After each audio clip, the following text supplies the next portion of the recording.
ঘড়িতে বাজছে এখন রাত্রি 1:15। আর আমাকে দেখুন,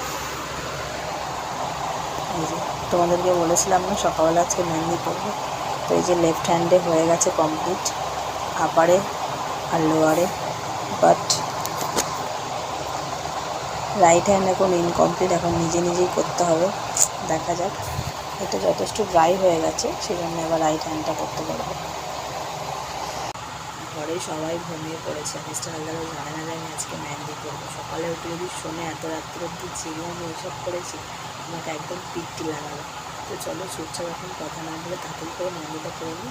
আর আজকে যে কত বছর পর আমি হাতে মেহেন্দি দিয়েছি জাস্ট আমি নিজেও জানি না। তো কালকে সকালে দেখা যাবে কালারটা আমার কেমন হয়েছে। তো চলো রাইট হ্যান্ডে চটপট করে করে নিই মেহেন্দিটা।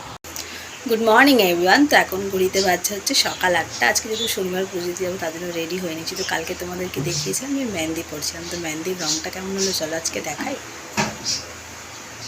দেখো, দেখে বলবে কালারটা কেমন হয়েছে। এটা হচ্ছে লেফট হ্যান্ডে, চলো রাইট হ্যান্ডে। পুরোটা আমি নিজে নিজেই করেছি, যেটা তোমরা জানো। তাও ডান হাতেরটা মনে হয় একটু 19-20 হয়েছে, নিজের থেকে যেটুকুনি বেড়েছি করেছি। তো কেমন লাগছে কমেন্টে জানিও, আর লাল ভাবটা কতটা হবে সেটাও কিন্তু জানাবে। তো চলো এখন চটপট পুজোটা দিয়ে আসি।